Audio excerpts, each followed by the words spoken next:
don't know how much detail you want on employees, but basically there's a 3% pay increase. Generally, there's been a 2% pay increase the last few years. The big reason for the 3% pay increase is the state is providing a 3% pay increase for teachers and education. So we generally try to go in concert with that. I think the city manager would want to try to do a little more for employees. There's also things that will address vertical compression. That's where, if you follow councils, where a employee that's a supervisor actually makes less than their subordinate. So it's a way to try to address that. Schools are also doing a 3% pay increase. Health insurance, we've actually been doing really well from a claim standpoint. So we're not asking the employees to pay any more. The employer would pay 3% more, both city and schools, starting January 1st, 2020. There's changes in leave. For someone like me, it's been around a long time. I'm on the old system. You get annual leave, you get sick leave. But the new employees that came from January 2014 on are called hybrid employees. They get paid time off. Trying to retain and attract, younger people to come in and work for us. So this gives like an extra day and a half a year. Their leave is not as robust as the people that got there before that. And we're also, a topic of discussion, budgeting for attrition. So what that means is we have a certain number of vacancies in the city. And we have generally fully funded all those positions regardless of whether they're filled or not. So last year when council adopted the budget, they got rid of all the tax increases, they wanted to fund vertical compression, and so the decision was made to budget for attrition, to take into account that there will be vacancies of $5.3 million. We're doing that again at about $5.1 million. So that's kind of the big headline. So I'm just going to dive a little deeper into the budget. The entire budget is $2,076 million. It's growing 3.6%. Here are the three major areas of growth, or three major areas. Virginia Beach Schools, 45%, the biggest part of our budget. What I call the infrastructure departments, public utilities, public works, planning at 14%, public safety, police, fire, 911, all of those at 12%. Notice general fund debt service says 2.6%. That is the amount for the general fund, but there is more debt than that. So some of the other debt is in these other pies. So for instance, schools have debt, public utilities has debt. So I just didn't want you to leave you that it's only 2.6%. So CIP projects, this is a chart that's meaningful to me. When you see the blue, which is kind of new facility and new things that are happening, versus the green, which is maintaining what you have. When I first got here in 1988, the blue was much bigger because we were trying to catch up with the population growth of the 70s and 80s. So we were building new schools and we were building additional lane miles and we were building rec centers and libraries to catch up with that growth. But now we're more into that green area as the city matures, maintaining what we have. Just to show you the 6-year CIP, year one is actually appropriated. That's the decision that the council will be making. Years 2 through 6 are actually for planning purposes, but from a budget guy, or if you're in public works, it's just as important because I got to make sure that there's money in place to be able to do what's in years 2 through 6. And generally, they do move up linearly. So year 2 will become year 1, year 3 will become year 2, and so forth. I do want to point out here on this stormwater, and I'm going to show you, you see the $395 million, that is now the largest section in the CIP. And another way to look at it is this. So in fiscal year 17, this is how the city allocated the 6-year capital improvement program. 36% roadways, and stormwater was 9%. Well, that was the year Hurricane Matthew hit. And there were some changes the council made in 18, a little bit in 19, but what's proposed with that rate increase I talked about earlier is now stormwater will be the largest section. And significantly so, just about 1/4 of the CIP. So let's talk a little bit about revenues. So biggest is real estate tax. We had 5 years of assessment loss. When you depend on that, it was some, interesting times trying to finance the budget. I think we've had 6 years of assessment growth, in the 2.83% range. Second biggest thing is state funding. And you can see I try to divide the pie up a little bit. Schools heavily relies on state funding. I mean, that's very important to what they do. You can see on the city side, it's not as much. We actually get money for having a police department. So if you're in a county, the sheriff does the law enforcement function. And there's a board that actually pays for that. But our sheriff doesn't do it, so they compensate the city for having an urban fire department. It's called 599 money. We get money for maintaining roads. We get money in human services. Constitutional officers, Ms. Henderson's here, so the treasurer gets some of their money from the state. Personal property, mainly cars, business equipment. That is our second biggest local source, third biggest source. And I always say this is by far the hardest one. We are actually projecting money into next fiscal year, and the vast majority of that's not going to come until June 5th, until after we adopt the budget. So always a little kind of cautious and conservative when we project that. Federal is the fourth largest source, more in schools than the city side. So, I'm out here doing the town hall, so full disclosure on what's being proposed and, trying to say what's in the budget, how are we going to pay for it. I mentioned the 1.5 cent increase in the real estate tax, the ERU, the way we pay for stormwater, the daily rate, we're proposing to go up 3.5 cents a day. And like I say, 2.5 cents already been approved for 4 years. It's an extra cent for the next 4 years, and 3.5 cents for years 5 and 6. Waste management fee, I'll talk a little bit more about that towards the end. $2 increase, and then the water rate going up 49 cents. Council adopted a agreement with Norfolk that extended our water contract with them. It was through 2030.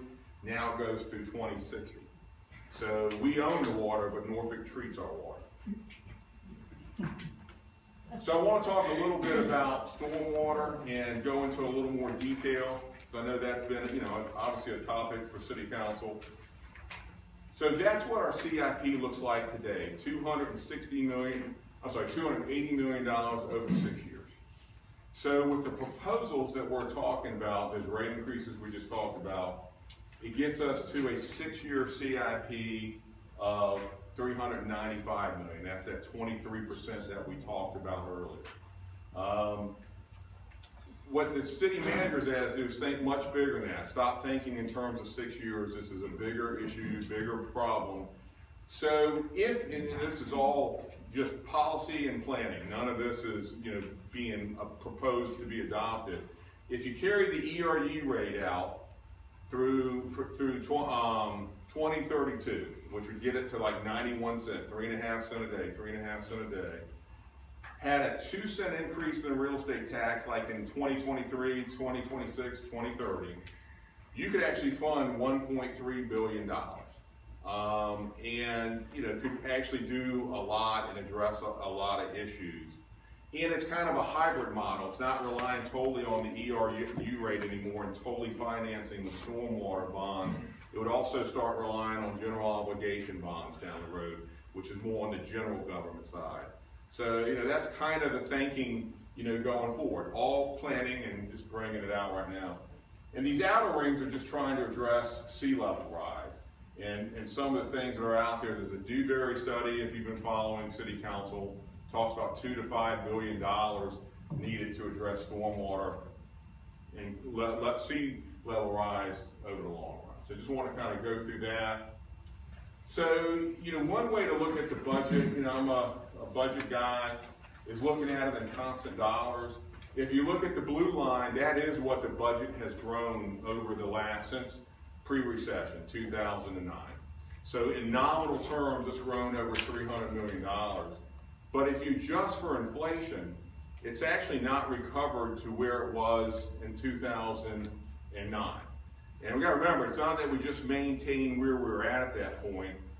We've built several fire stations, we replaced 2 rec centers, added a new rec center, we got the body worn camera program, the animal care facility, joint use library, Nemo Parkway. So there's a lot of things that have happened that we've done, but kind of stayed within inflation. So I hope that shows that we're generally efficient with the dollars.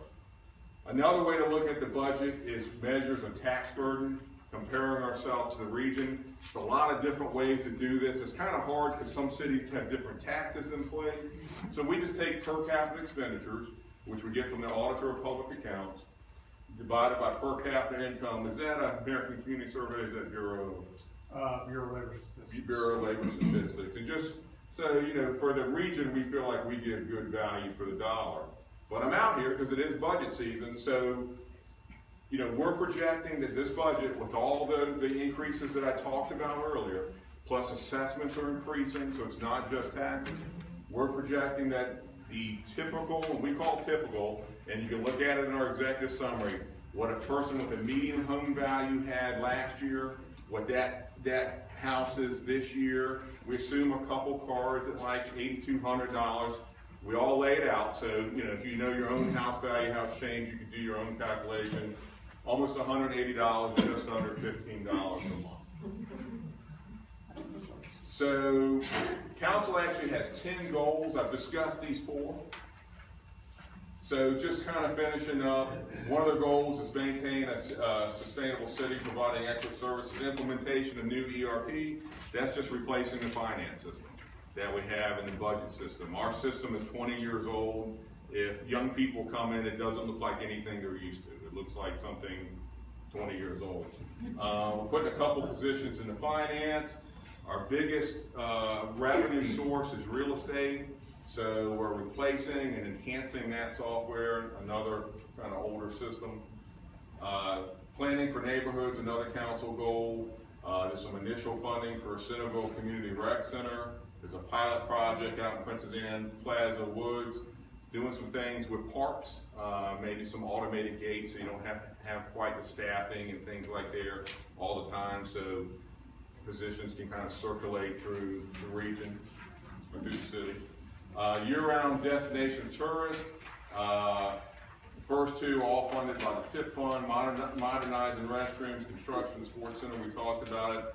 Animal care center off Bells Road, that's being built right now, should be finished next year roughly at this time, and that's for the animal stranding center and those things. Marsh Pavilion, so you know that's going to be closed. They're going to update it, jellyfish exhibit, a lot more educational things there. Inclusive City, we got the Housing Resource Center that's now open just down the road here. New positions in human services for same-day access, a position in human resources for the Inclusion and Diversity Council. Leveraging data, we got to replace our record system in human services. Got take-home white spots. I had the young people explain that to me, but you can have your own internet, kind of check it out from the libraries. Digital assistant, if you use Alexa at home, you kind of do that and ask what your trash schedule is and that type of stuff. So, and then finally, modernizing assets. You know, I said we are an aging city at this point. We built a lot of infrastructure. So one thing we're trying to do is replace our city fleet. So when I talked about that waste management fee earlier, those trucks are on the road all the time, and we're on about a 13-year cycle on replacing them, trying to bring that down. So that's part of what that $2 fee is for. Adding some positions in building maintenance to maintain the buildings that we have, and replacing the dredge that we have at Rudy. So just a couple slides. We have open budget, and I encourage everybody, if you're interested in this open budget, you can see the same thing that a budget analyst sees. So if you want to know how much office supplies are in the police department, that's now available. Open performance has measures, departmental and community measures. You can see that over a long period of time. Balancing act, you can actually go in and balance the budget yourself. It's updated with our numbers. But you got to balance. So you either got to cut services, or you got to raise taxes. We do summarize that and send it to City Council. So just to let you know that. Taxpayer receipt, if you want to enter what your home value is in cars, you can see, you know, what you're getting for your money. Open data, city salaries, restaurant inspections, all that information that you may have to a FOIA, Freedom of Information Act. A lot of that information is out there now, so curious what a restaurant's inspection looks like or what somebody makes. Budget fact cards, they're back on the table, kind of a quick way to, pull out of your pocket, and see what's going on in the budget. And really the main reason I'm here, I know this is an engaged group, so here's our kind of schedule over the next few weeks. We had our first council workshop Tuesday, and we got several coming. We got a public hearing at Old Donation, April 24th at 6:30, not 6, but 6:30. That's a Wednesday night.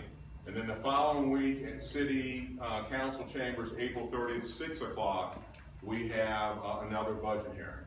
And then we have what we call the reconciliation workshop on May 7th, which is where council hears all the ideas, try to come up with a final package, and council votes on May 14th. And I'll be glad to take questions. I do just quickly, I want to introduce Jonathan Hobbs, Kevin Chatelaire. They're two of the administrators in my department. Katie James, one of the budget analysts, and we're all here to answer your questions. Oh, good. So, who wants to be first?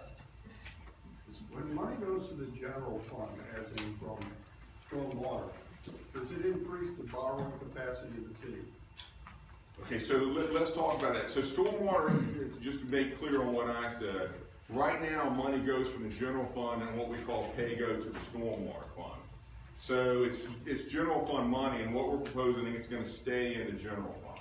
So that won't go in the, so instead of going to pay for capital projects, we're going to keep it in the general fund. We're going to add 1.5 cents of real estate tax, but then we're going to move positions that were funded in the stormwater fund and be funded by the general fund. So does that change? Yes, sir. So to get to your question, so general government debt is covered by certain indicators, and you probably heard the two biggest are debt per capita, which we have a $3,000 limit, and then that general government expenditures, general government debt, the actual annual payment will be less than 10% of general government expenses. So that is not being affected by this.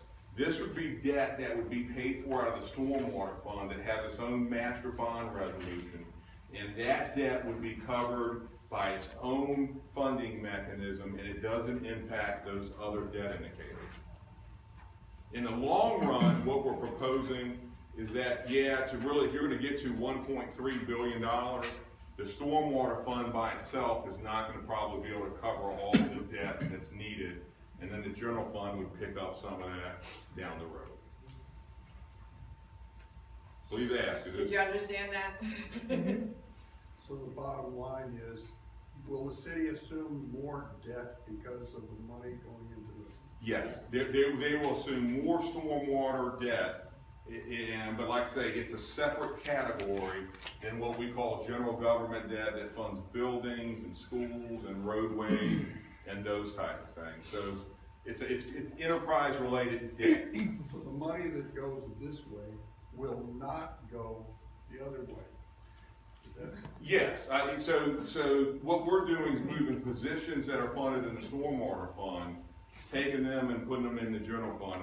And a lot of these were in the general fund several years ago. Street sweeping, mosquito control were in the general fund. So we're going back to the way it originally is. So when you take that money out, move it back, and increase, it frees up money that you can now use to pay for debt service in the stormwater fund. Next. Ron? You're talking about the aquarium parking lot, you're getting ready to sign a 50-year lease. Why are you not buying that property? Is it $2 million a year, did you say? Just for 2 years. So it's $2.5 million for 2 years. So for $5 million, you're gonna get a 50-year lease. Can't you just buy it? Who does repairs for it? If the parking lot, it would be us. So, this would be a Bob Mathias question. I don't think the state is proposing selling it to us. I'm not sure if they can, and I really don't know that, because it's part of the Camp Pendleton, land over there. But we have historically leased it, and the proposal, so we're paying $250 a year right now, and it has been. So, but it runs out, I don't know, the next few years. So the idea is, from a financial standpoint, and we did the analysis, it was better to go ahead and take 2.5 now, 2.5 next year, get 50 years, instead of the 250 was inflating by 3% a year as the current contract. I just wanted, during the informal session, they said that it's it's the Virginia Aquarium, it's not the Virginia Beach Aquarium, is that correct? It's called the Virginia Aquarium. So is it a state-owned, or do we? Oh, we own the aquarium. Okay. The aquarium is totally ours. This is just some of the parking across the street. Some people, okay. Virginia? I had a question going back to what you were talking about, between moving positions from stormwater over to the general fund. So just, I want to be clear, the positions being moved over are what would be funded by the property tax increase. And that would be the only thing that would be funding, the property tax increase would only be funding the positions and not the CIPs. Exactly, but I'm gonna add one thing to it. It's the 1.5 cent, plus it's that 1 cent of pay-go that has for the last 2 years been transferred from the general fund to the stormwater fund. The general fund is retaining that instead of sending it there. I think the 1.5 cent gets 8.5 million. Then retaining that 1 cent's another 5.7 million, so, 14.2 or 14.3, between those two sources will just be funding the position, and some operations and maintenance, I mean, not, the costs associated with, but not them. So it would be operation, it would be O&M and position? Yeah, I mean, the contractual costs and all that go along with it. Okay. Yeah, I mean, not, I don't want to say it's just salary, fringe benefits, but there's, So the actual stormwater CIPs would be funded through what? through the ERU rate totally in the stormwater fund. Okay. So the idea is, that 1.5 cent increase gives 8.5 million. And then bringing that 1 cent's 5.7, well, that 5.7 was paying it on a cash basis, which really is slow. Now we can use that cash really now to pay debt. You can use $5.7 million to pay debt, so along with the ERU rate increase. So we're trying to concentrate it there, but I think in the long run, we all realize, I think on the staff, but the stormwater fund is only gonna be able to take it but so far. At some point, there's gonna be, at least have to be some kind of hybrid system where we're gonna have to use some general obligation debt, which is the debt I was talking about earlier, that funds roadways and buildings and stuff, that has debt indicators that we go to the bond market and try not to exceed. Mr. Bradley, I just wanted to make clear, that 1 cent that was taken away from the light rail and put towards stormwater, what ate that up was the 34 personnel from, Mosquito. the mosquito control that went over there. So that's going back, but you're also adding other positions, I guess, for the 1.5 increase? Yeah, so there's 105 positions that were in the stormwater fund that are moving over, and there's 10 additional positions. So there's a total of 115 positions that will be funded in the general fund, but 105 were in the stormwater fund. They moved over, and then we added 10 positions to help address the bigger CIP. And remember, in the stormwater, it's not just flooding, it's water quality. There's an M4 permit, MS4 permit, I always say that wrong, that, we have certain standards we have to meet too. So it's flooding and there's other issues as well. Mona? Commercial real estate is an area of the budget that I never see mentioned very much. I see residents, that's us, and we're always asked, the plate's always passed amongst us, we always pay a lot. We don't get the benefit of all the tip money down at the ocean front, we're not the 17th Street, the Vibe, all these things. What it was maybe 20, 30 years ago, they had a higher percentage of money in commercial real estate collections. How do we get that detailed out in your budgets? How do we find out how we compare to what other cities are doing with commercial real estate? How do we learn, when somebody like Mr. Thompson builds a Cavalier or a hotel and then sells it, what we could have gotten if we would have participated at 1 or 2%? It seems like the commercial side is sort of forgotten And I don't know if that's on purpose, but I would just like to learn more about that, and I'd be willing to come to your office and meet with you to talk about commercial real It's estate. no problem. So I'll give you a budget director perspective on that. 'Cause That'd be great. Because it gets into the Dillon Rule State and all kinds of stuff. Great. So when Mr. Dean may remember this, but a goal of the city that we talked about a long time ago is that we'd have 70% residential Right. and 30% commercial. Right. And when I got here, we talked about that a lot. You know, because let's face it, I mean, all localities want commercial, right? I mean, you know, because you know, you don't have to build a school for the commercial establishment or a roadway. What really happened when we had that run up before the recession, remember assessments were growing 20% for like 3 years. The residential wasn't growing like that. I got it back, I'm sorry. The residential was growing like 20% a year, the commercial wasn't growing like that. So what happened, we might have been, and I don't know, I'm gonna give you the answer where you can get your information too. We might have been at like 81-19 or something, or 80-20. But when that happened, it really skewed the residential back up to like maybe 85, 86. I might be a couple percentage points off, but I'm roughly in the right area. But as a Dillon Rule State, and one of the things that we always talked about, well, couldn't we bifurcate the two rates? Could you sit there and say, well, geez, you know, the residential rate's going up 20%, the commercial's going up 5%. So just naturally, even if you change the rate down, whatever, commercial's getting more of a break. But we can't bifurcate the rate. We can't bifurcate the real estate, meaning we can't charge a different commercial and a different residential rate on the general real estate tax rate. So when those things happen, like when they go, you know, in my 30 years, I never saw a period like that where like for 3 or 4 years it just went like that and commercials like that. It really changed it. You're always welcome to come to my office, Ms. March, but I can tell you it's a great read and it's pretty well done. The real estate assessor's report, it's online. Go to his, he has all that information. Right. The breakdown, I think he does it over time, don't they? He does. We use it a lot in our office because we need to do some of our projections ourselves. So, but I think he has each one over the last few years, and it has exactly that type of information you're looking at. It's kind of come back a little bit. Yeah. You know, commercial's done a little better, but not anywhere to get past that big run up we had. Okay, thank you. Yes. Teresa? This is kind of an odd question, but when we do a budget at home before we decide to borrow money, AKA raising taxes, we usually see what we can cut and how we can avoid doing that. And so you've shown us where you're gonna spend the money, or can you show us where you went into the budget and cut costs? So fair question. So, and we can get that a lot, obviously. So one of the things that we do is follow what council wants to do, right? So for example, the dump site, they are now doing the dump site. We have a funding source for that, right? So how we would do it, it's a funding source that's been in place. So what we do when we set the budget in September, we start out, we give targets to departments.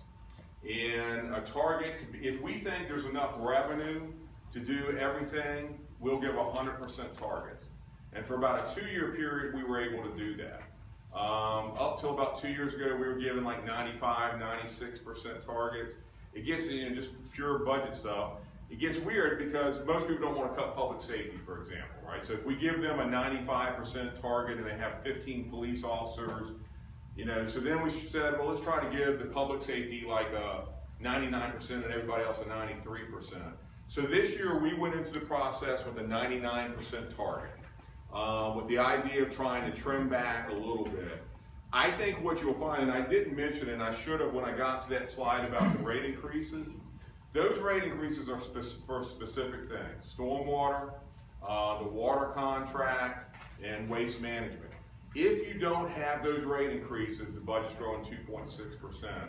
And I think what you'll find if you look at the budget, generally, outside of public safety in those areas, it basically maintained where we were. And they also got a 3% pay increase too, that eats up a little bit. On top of the 3% health insurance also, so that's like getting a 6% raise, because health insurance is expensive. Dane? David, great job on the cash budget. That's really made things much better. Copper to Fiber does a great job picking up the recycling. Have there ever been any discussions in the budget in your department about trying to privatize solid waste collection as well? Anything on it? Not recently. You know, the bigger discussion, I do remember some discussion, Dane. The bigger discussion that seems to be happening with waste management right now is, what do they call it? Pay for throw? Pay as you throw. Pay as you throw, you know, to be able to come, you know, we all pay, you know, we're all paying for the black can, right, through our taxes, but you might only fill up half of it, and I'm filling, you know, so is the technology to get to the point where you could actually weigh it and actually have a more fairer amount? I mean, that's kind of the long, but not really on the privatizing standpoint. Dylan? Yeah, Dylan, is that you? Hold on, guys. When you talk about adding the 10 positions, are these real positions or just budgets for 10 positions? So the answer, so they're budgeted for 10 positions. They're gonna have to get filled, right? So at any given point, you know, maybe there's 5%, is that probably fair, of positions that are unfilled within the city. So maybe those 10 will be 9 throughout the year. That's where we're starting to budget for the attrition, to take into account the fact that there are vacancies.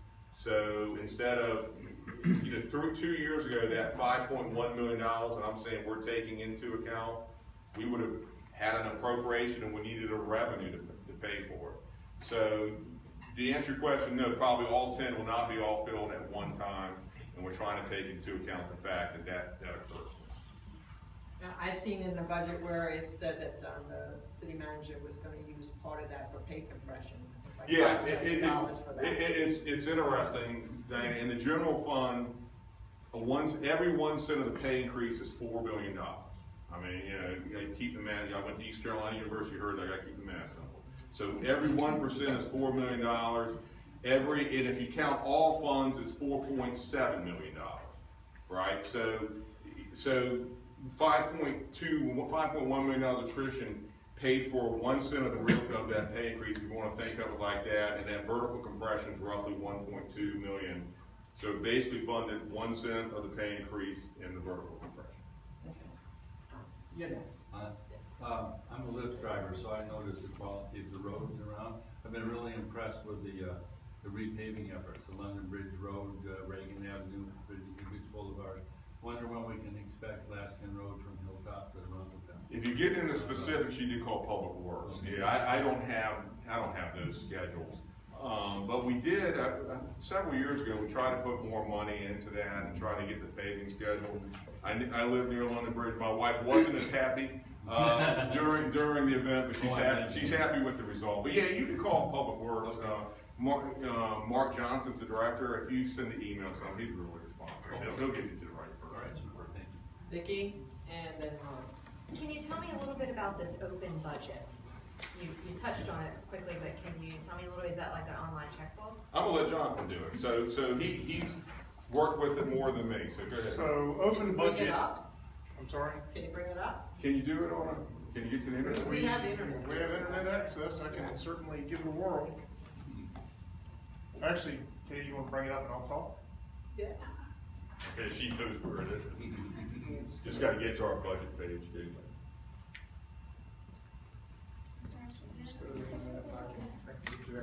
So, Open Budget is actually, it is an online tool that we have through our online open data platform, Socrata. And what you can do is you can go, and I can't think of the address right off the top of my head, but it does have budget information going back to, I think, 2015, 2016, and you can drill in basically into departments, into line items, and you can look at what is budgeted in terms of appropriations and revenues for every single city department. You cannot do it for the schools because we don't have that information. Now, Open Checkbook, we actually do have a open expenditure portal now that does, we launched that I think about 6 to 8 months ago. And what you can do is you can go in and look with certain restrictions or certain information that we can't release due to privacy concerns, but you can go in and see how the city is spending money in that particular portal. The other thing we have is purchasing contracts. We have a data set for purchasing contracts that's just in the open data portal. You can go in and look at all the open purchase orders, purchasing contracts that the city has. So we're really trying to be transparent and tell people, you know, this is what we're spending our money on. This is how we're budgeting our dollars. You know, some of the information that's included in the budget is summarized, but if you go into that, it will really give you that line item detail. You can extract it into Excel and you can play junior or senior budget analyst to your heart's content. So, how difficult would this be for you to share this with the schools and help us make that happen over on the school side? We had initial conversations with the schools, and this has been a couple of years ago. I don't remember specifically who we talked to. Okay. I don't think it would be that difficult. Okay. Because the information is in the same financial system. Right. It would just be It would just be plugging it in, right? It would be. The software's there. Yeah, and sure. There wouldn't be an added expense for us? I can't answer that question. Okay. We're glad to talk to Farrell about I'll talk to Farrell and, it. Yeah, Tom calls. great, thank you. As she's looking, and we'll keep going, I don't Yeah, want to. Ron and then Virginia. That's. I wanna go back to, where you're talking about targets. It'll really bog it down. When you, it's a two-part question, we're talking about targets, you tell the city council you're funded to X percent target, is that a whole budget or is that pieces? Okay, so that's the beginning part of the process. So what I was talking about there is, when we tell departments that you have to submit your budget at 99%, and basically it means we're asking for a 1% cut in this case. And most departments are able to do that by trimming. When you start getting like 3, 4, 5%, you're gonna cut positions, but they're able to trim some of their operating costs. So that's, was one way we did it, to try to get what we wanted the department request to be in line with what we thought was the revenue. This is like September and October. This is the early stage of the budget process. So, I guess I misunderstood. I was thinking you were talking about, you would tell the city council that this budget that you put together, it's X percent funded, and you want to get to 100%. Okay, no, so Is that, you tell them each piece, or is that the whole budget? no, so when we tell them the budget, if you look by department, we say here are the major changes that are in the budget. The budget's growing 3.6%. 2.6 if you take out those specific things. So each section of the operating budget talks about what we may have changed and what we didn't. But when we're going to council, we're giving them a complete package. All the funds are balanced, and we try to summarize, this is what is funded. So that number, you give them one number. But yes, so it's that $2,076,000,000 that I talked about. That is every fund, including schools. And it's not just a general fund, there's a whole bunch of funds. Can they see, or can you give them individual departments that show that they're X percent funded? So in the back of each department is a financial summary, and it shows by fund how that department is funded. It shows the number of positions, and it compares what they spent, what their budget is this year, and what their budget is next year by what we call budget unit, but which is basically programs. So, sorry to keep going. So let's say the police department. You show that they're, say, 96%, 98%, whatever it is. It's under 100%. Mm-hmm. Who decides to get them to 100%? So that process that I talked about where we gave targets, the departments get that information and they have to submit their budget in what's called service levels. Service level 1 means they meet target. Service level 2 would be, I need this amount of resources to maintain where we're at compared to this budget. Service level 3 would be new. Every department, every constitutional officer meets with the city manager and their deputy city managers. And his deputy city managers, they go through each department, they discuss all the changes, and then the city manager basically in February and early March finalizes the budget, and that's what we present to city council. So it's kind of an iterative process to get there. Where I'm going with this is, why are we not funding basic services at 100%, and then come down to the other stuff and say, these are funded at whatever the percentage is, and that's what is being presented to us to say, if we funded police, fire, roads, at 100%, we need more money for the whatever. So, like I say, if you go to the department section, and you're welcome to call me, I can look at the major changes and see if that, the budget's already this big, so we're trying to summarize it in a way that is as transparent. So we do major changes. So if you're losing 8 positions, we would show that. If you're gaining 2, we would show that. So we try to do it there, and try to show what the changes are so you can compare. But it's not easy, so I had a question when I was doing this. If you look at so I already told you, police, we're adding some positions so we can civilianize, but if you look at their budget, it actually goes down in 20. So you're going, well, how did that happen? They got some positions this year that had initial capital that they needed, and that's not a recurring cost. So, it's kind of complicated too when you do, figures and you're looking at it, because there are nuances to it. Virginia? I wanted to touch on the neighborhood revitalization pilot project. I've looked in the operating budget and I'm trying to figure out how much is being funneled into that project and where that money is coming from and what is it gonna do? You want to do it's in the neighborhood department. It's $200,000 and it's actually in the CIP. You won't find it in the operating budget. Oh, it's in the CIP. Yeah, so if you go into the CIP, I believe it's in the economic vitality section. Okay. And I can't think of I obviously can't think of the project number, but it will say something to the effect of neighborhood pilot revitalization project is $200,000. But there's some staffing, right, that Andy's putting out of his budget, right? Correct. That's coordinated. Correct. There's in-kind costs, there's staffing costs that are just part of the housing budget. And do you know what it's supposed to do? They, Is that not really your department? council was briefed, I think a month ago, at least there was discussion about it. Not one I'm as familiar with. You might want to give Andy a call. Andy Friedman, he's the director of housing.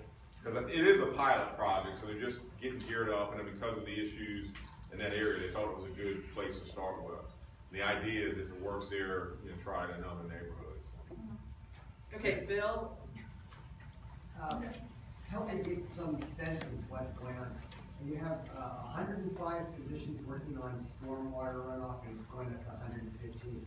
I'm just wondering, that seems like a lot of people. So does that include like backhoe operators who are dredging drainage channels? Yeah, and let me Yeah, add, it's not just 105. There's still some that are remaining in the stormwater fund. We moved as much over as we could with that 1 cent redirection and the 1.5 cents. So there's still, how many, how many positions public works in stormwater? So 99 or less, so 200 and some positions total. But they're doing the everyday stuff. I mean, they're cleaning ditches. There's engineers that are in there. There's construction inspectors. So they're city employees. They're city employees. Yes. And it's mainly that. It's not like a bunch of administrators. No, I mean, those departments like public utilities are big operation departments. There is some administration, but yeah. No, that's a really I like it.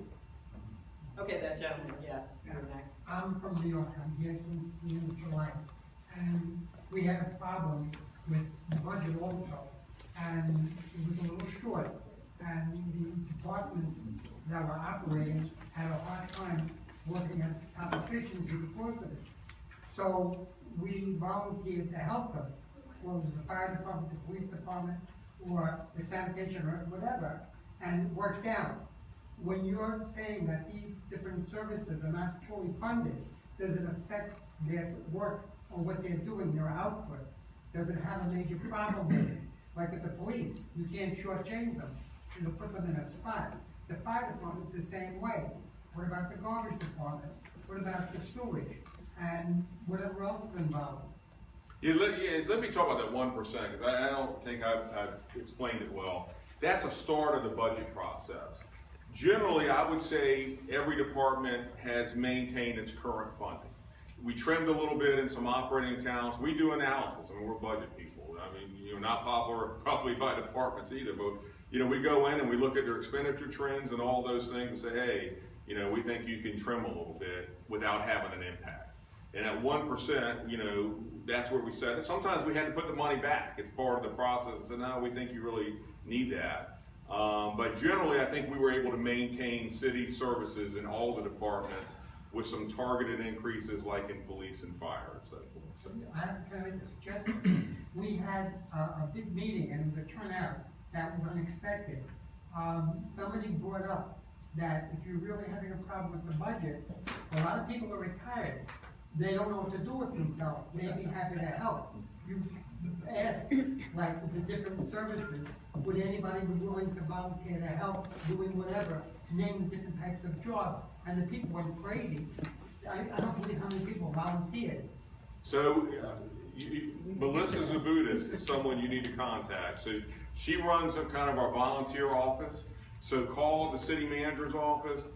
We have a huge volunteer part of our city.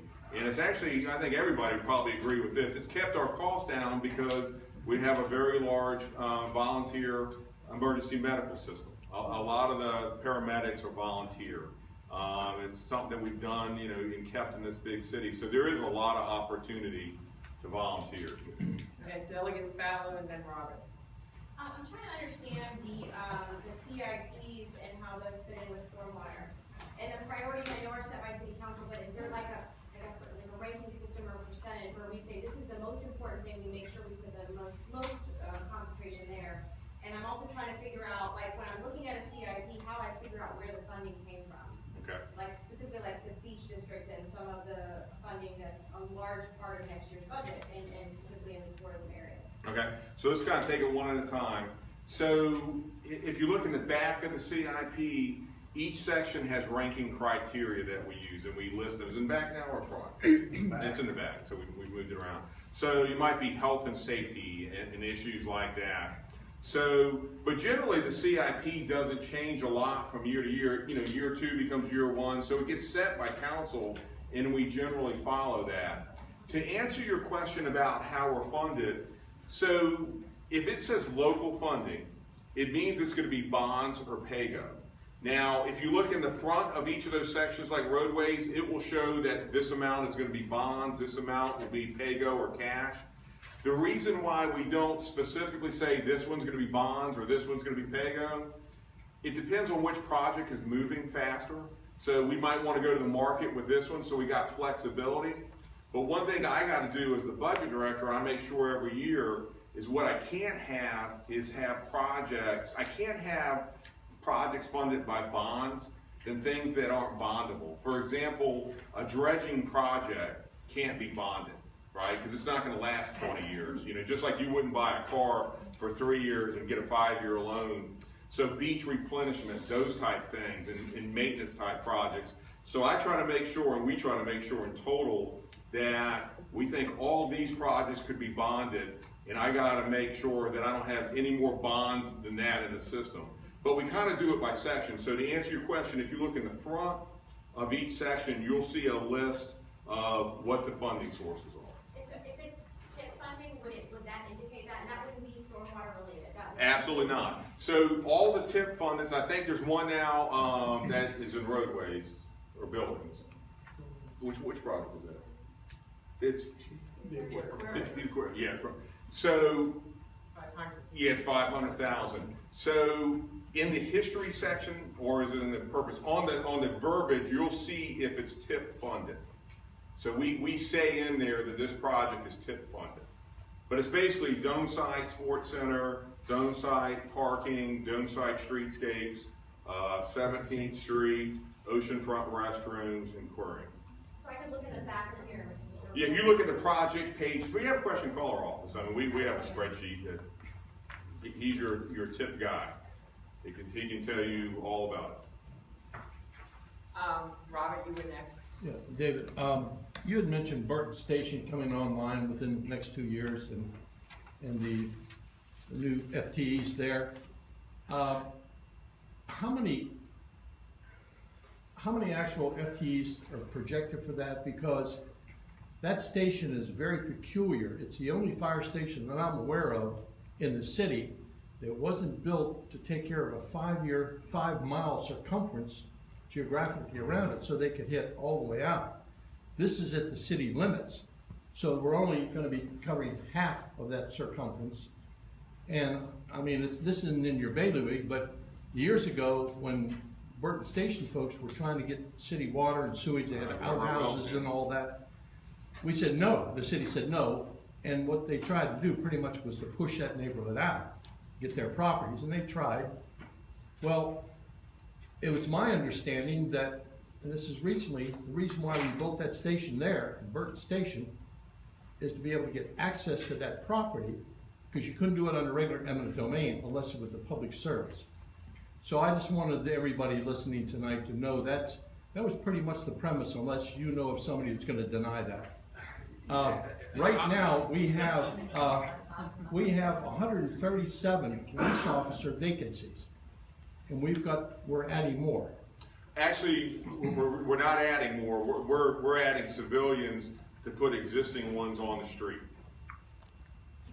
So those 12 were. Administratives. Yeah. Okay, the other thing was, you mentioned dredging. All the dredging is being done by contractors. The city doesn't have any dredges. They're all being done by Solomon and other companies. No, dredging all the canals. Well, Rudy, we do have a. That's fixed when you have. That's the one I was talking about. Oh, excuse me, okay. I'm sorry, yeah. Yeah, You're right, and there are SSDs, you're right. There are SSDs that do, special service districts that have done Right. contractual. Yeah. Okay, I think that's about it, other than the fact, just a couple years ago, we sat down and went through all the FTEs, and we found out that we're up to 400 employees that hadn't been filled over a 5-year period. The city was carrying them on the books just for slush fund funding. And I hope that has been curtailed. So that's down to about a 2%. Yeah, I don't remember it quite, but you were right. There was, I think, one that had been open for like 5 years. Yeah. It was like a nurse or someone they were having trouble filling in human services. So that's that attrition funding that we're talking about. So we are starting to take into account that we have vacancies. Why don't we get rid of positions that don't go unfunded for years? Yeah, they should never be. Well, you know, I'm just asking. it's a fair question. I think you'll find that we've cut a lot of that down. We do have some really hard positions to fill, like engineers.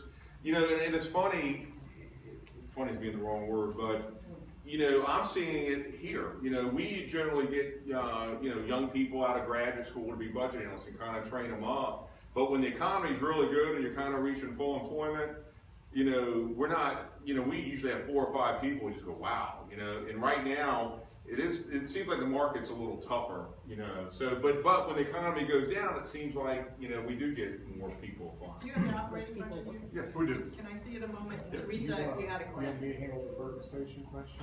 Yes. Yeah, you want to answer the FTE part of that? So eventually there are to be 30 firefighters. This is a 2-year plan, 2-year phase. This is the first phase. The first 15 won't be funded until January, and then there'll be 8 paramedics. Second year, we will add an additional 15 for the total of 30 firefighters and add an additional 4 paramedics for a total of 12. And that is the staffing plan for that station. So those numbers, give me those total numbers again. Firefighters, 30, and 12 paramedics. 12 paramedics. Yes, sir. They're all working out of that same building. Yes, sir. Boy, okay. All right, I don't know who put this Because number. you have to have 4 firefighters to staff. A truck. Correct. Yep. Teresa, did you still have a question? Right, my question was, Ron here had asked about the 100% paying for services. So when a private, public, project comes up and you don't, in the budget, you see that you don't have 100% services covered, so you're like, wow, we gotta raise taxes. Do you tell city council or the manager or whatever, I'm sorry, but if we do this project, which we don't have to do, if we do this project, then I'm gonna have to tax because we're not gonna be able to cover our services over here. And like with our flooding problems and all that, who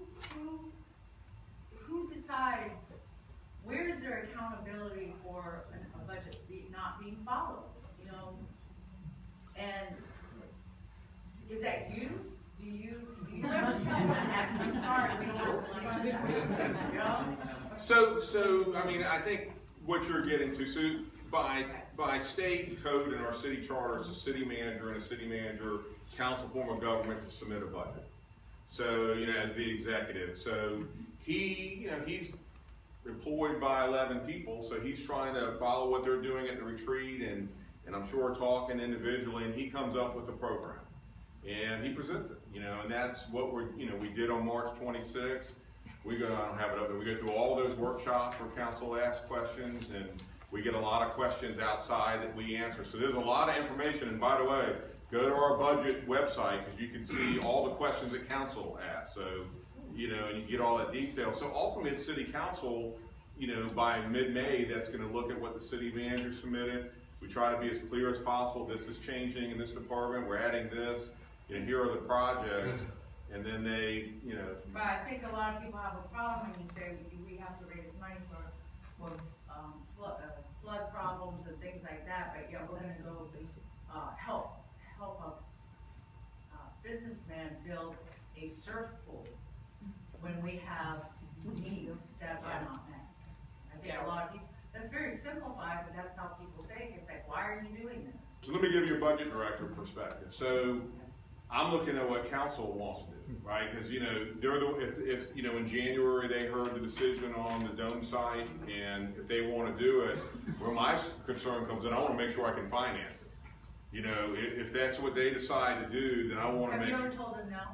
You can't. I can't, I'm not an elected official. He's the employee. Fired. Can I help you do that? No, but when you said that the stormwater was the biggest part of the budget that was over how many years? Over 6 years, so if you look at the next 6. But this budget, it only has 55 million for stormwater. It has almost what, how many millions for entertainment? Well, so, 170 million? Yeah, so you're For talking about like. economic and tourism. Yes. Yeah. Okay, and this, Val, what she had the next No, one? it's 27% next year for tourism and 14% for stormwater. That should be reversed. Yeah, it's like opposite, so, we did find it in here, the criteria, and I just wanted to follow up on that. Okay. But it doesn't have a rank, like a system, like how would I find out how they're ranked, because it's very subjective.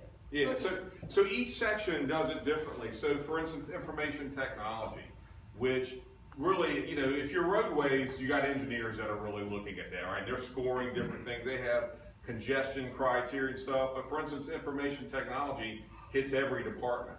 So what they do is they bring a group of people together and they actually rank, they have criteria, the ones that you're looking at, and they rank what they think is number 1, 2, 3, 4, 5. And that goes through the process like that. So there are committees in some cases, and like public utilities, you know, it's water and sewer, it's totally underground, it's pure engineering. You know, there's not a lot of value I could add to something like that, so it's done, you know, strictly. So it depends on which section you're talking So about. stormwater would be what department that I should follow? Public Works? Public Works. Yeah. Yeah, absolutely, call them. Mark Johnson's the director. Anybody else have a question? Can I just expand the scope just a little bit? I'm listening to the numbers, and I'm hearing what we're having on a federal level. They're saying healthcare is going up. They're saying the immigration crisis is going to cost us more money. How flexible is your budget to be able to come down if the federal budget goes up so much that the average person in the city of Virginia Beach is sitting here at a deficit, which is going to cause your foreclosure market to go straight up to the roof? In fact, your funding. So you see why I don't have much hair? So the flexibility that we have, and it's a really good question. The flexibility that we really have is the vacant positions that we talked about. And that's it. So if you really think about it, and this will happen, you know, this is one, you know, I'm in budget director mode, so this is, in 91, we cut positions. There was a recession, happened in 2001, happened in 2010. It's interesting to me that about roughly every 10 years this happens. I think in the 5-year forecast, 63%, or something like that, of economists surveyed by the Wall Street Journal says in 2020 is the next recession. Recession. So that will be half of the fiscal year that I'm talking about, could happen. So the best flexibility we have, in my opinion, having done this long, is to freeze positions. So you already got some that's gonna happen naturally because we're not filling, that was discussed. You just freeze them and say you cannot hire this position. Now, when we've done that, we make exemptions, like, maybe a police we don't wanna do that with. There's a committee, but the best thing we have, because it will happen, it's not if, it's a guarantee, maybe not your scenario, I'm just saying, there will be a recession. Predicting revenue is easy when it's trending. If I could predict when it turns, I probably would be in New York. You also have contingencies, and I think in this budget, the total on that per department is like over 33 million. Well, let me clarify that. So there's $33 million of what we call reserves. Half of that is salary increase. Almost half of that is just a salary. We don't put it in there. Then the other half, roughly $7 million of it is in that TIP fund. So for those projects that we were talking about, we've been showing, I think last year I showed the TIP plan, I went to council twice. The idea is that would fall to fund balance and we would use that to pay for those projects that we're talking about. And then Sandbridge TIF, which is a tax increment financing, if it doesn't use all the money, that comes back and that's in a reserve. So it's not. Reserve, do we spend that? So that comes back to the general fund each year. Half of it goes to the school CIP, half of it comes to the general fund CIP. So it's a cash source, and as a budget director, I like cash because I'm like anybody else. I want less debt, the better in the long run. Okay, could you just explain this for me? Okay, in the operating budget where you have expenditures and revenues, you have the proposed. Before that, the year before, you have the adjusted budget, and then the year before that, you have the actual budget. Could you explain what each of those categories mean? Yeah, sure. So what Diana's asking, so if you look in almost every section, there's 3 years. Fiscal year 20 is what we're proposing, right? So the adjusted fiscal year 19 is what exists today. And so, and we're required to do that because that now you can compare and look and say, well, gosh, you're increasing this, decreasing this. And then 19, in this case, is the actual expenditures. 18, I'm sorry. 18 is the actual expenditures. Okay, so then at the bottom of this actual expenditures, right? At the bottom here, it has revenue of $1,972,196,842. And then the net appropriations, that's what we spent, is $91 million less. Can you tell me where that money went to? So some of that is those planned future commitments we talk about, like in TIF. In TIF, some of it is the return of unexpended salaries. Some of it is the reversion funding in schools. So it's in different, it's in different pots. Some of it is not. Put it in the bank and. Well, and it falls to fund balance. So, which is kind of our savings account, fund balance. So we have fund balance policy that, like in the general fund, we want 8 to 12% of the following year's revenue. So what I do as the budget director, I try to use that one-time only money because it's not recurring anymore. So then I don't need as much bonds. Yeah, it's $91 million. Seems like a whole lot of money that we wouldn't have to raise taxes for. Anybody else have a question? Diane, Robert. David, you perked my interest when you were talking about the recession. Because traditionally, when the recession comes about and the feds are trying to stimulate the economy, of course they're going to reduce taxes, which of course raises the bond rates. Right now, bonds are running somewhere with our discount, probably about 2.2% somewhere. Wouldn't it make more sense if you were a homeowner to take and do a bond issue coupled to dedicated tax stream from an increase in the real estate tax with the buy-in on a referendum? We say, yes, we'll do it, but here's the conditions. We want all these other ancillary taxes and fees to go away, all the storm or everything. Issue, if it's $300, $400, $500 million, issue the bonds, because remember, when Lake Gaston was being done, we increased tax and water rates to fund a $100 million bond issue, which never happened. Actually, 200 million. Yeah, because, well, yeah, one was for Moore's Bridges upgrades and all that. Yeah. But over those course of 10 years, we had collected so much money, never had to issue the bond, except you still have the bonds in the background. So it would make sense that the council would bring this referendum to the citizens to say, here's what we need to raise, here's what it's gonna cost, and here's what project's gonna be done, instead of worrying about a recession down the road, because we're not gonna get these kind of rates right now to 8 or 10 years down the road, and we could accelerate all these projects that all of us who are in flooded neighborhoods want done now. We don't wanna wait 15, 16 years, I can tell you. I smile because as a former council member, I worked with Dean many years ago. You're raising the question that we talk about sometimes, is now the time, you got interest rates that may be the lowest ever. So, but your question is really getting to a council level discussion, and they did discuss it. There has been talk about doing a referendum, maybe not in fall of this year, but in the presidential year. And I think a couple of council members, I attended the retreat, talked about that as a possibility. Maybe for some of the reasons you talked about, you'd have more people voting, than you. Thank you. Okay, well, thank you for your presentation. I do want to recognize that Councilwoman Wooten is here. And I would like to know, do you have anything to add on the budget? Have you had any meetings or anything like that you would like to share with us? Or? So, I will touch on the referendum. That's correct. We did talk about having a referendum.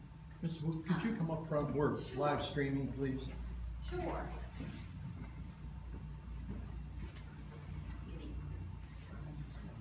Good evening.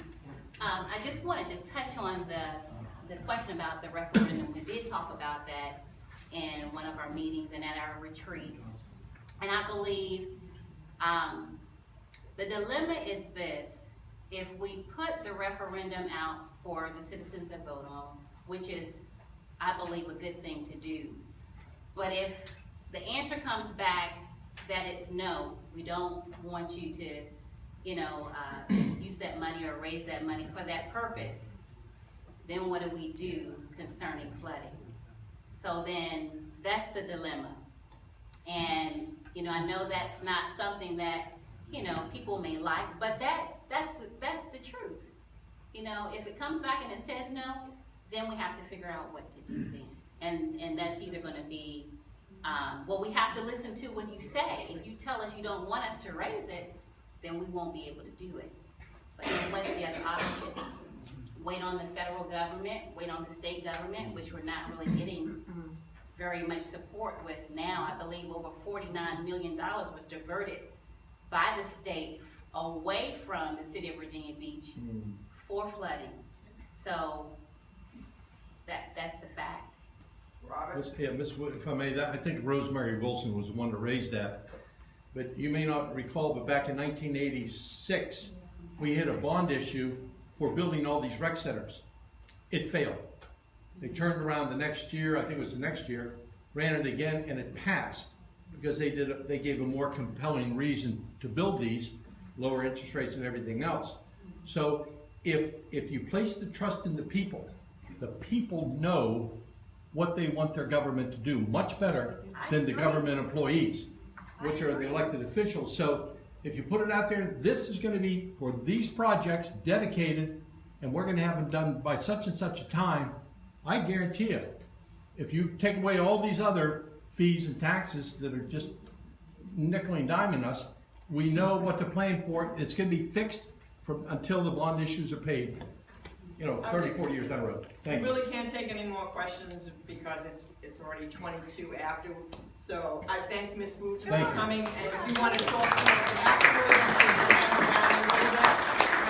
we also have school board member Vicki Manning and Laura Hughes here. Do you want to say anything on the school board budget? Do you want to give us any information on that? Yeah. Please. I'm not prepared to give a presentation or anything. No, you don't have to give a presentation, but. kind of where we left it was, my colleagues voted to request additional funds to accelerate the implementation of full-day kindergarten, even though I felt that we could find that in our existing budget, and we did not have any discussions during our budget process on that topic. It wasn't until 4 days before we were voting on our budget that topic came up. So my personal opinion, not speaking for the board, is that is something that we can find in our existing budget, and I don't think that it's fair to our citizens to ask for that right now, especially in light of all the flooding issues that we have right now. Did you all have any questions for me? Okay, so let's give a hand to our. Thank you so much for coming. And so now we just have to do a short thing on the business meeting, so, did everybody read the, minutes of the meeting on the website, and can I have a motion to approve the minutes? So moved. So moved. Seconded, all those in favor? Any opposed? Okay, treasurer report, and then we'll have announcements.